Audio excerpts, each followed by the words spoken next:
Right then, this video tutorial is going to go through all the different types of protests that happened during the Vietnam War in America. And as you can see, there's a big swab of people here protesting. They tended to be young people, students, protesting against the war. So why was it young people? Well, during the Vietnam War, the American government conscripted, that means sent out cards, draft cards, to young people, young men, who weren't in education to become part of the war. So they had to join the army, is what I'm saying.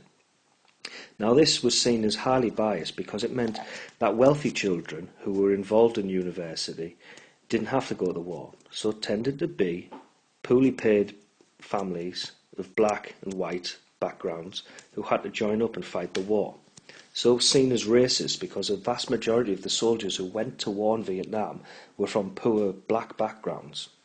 So lots of people, lots of young people, burnt their draft cards and refused to join. Or they ran away and went over the border to Canada and were draft dodgers. So the young were particularly affected by what was going on in Vietnam then.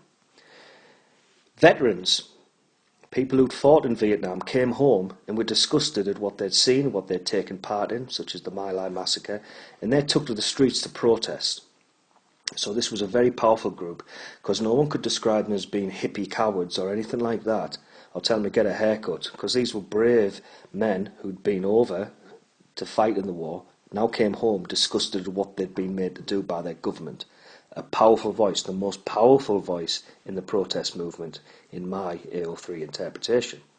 Who else got involved? Where's John Lennon from the Beatles? John Lennon and lots of other artists at the time wrote songs against the Vietnam War, and the most famous one is the Christmas song, War Is Over If You Want It, and you'll hear it every year at Christmas, and just remember that that was wrote by John Lennon in protest to the Vietnam War. So we've got a mixture of young people, students, we've got celebrities, and we've got veterans, all against the war. So how does that come all together then? It means you've got a strong protest movement in America.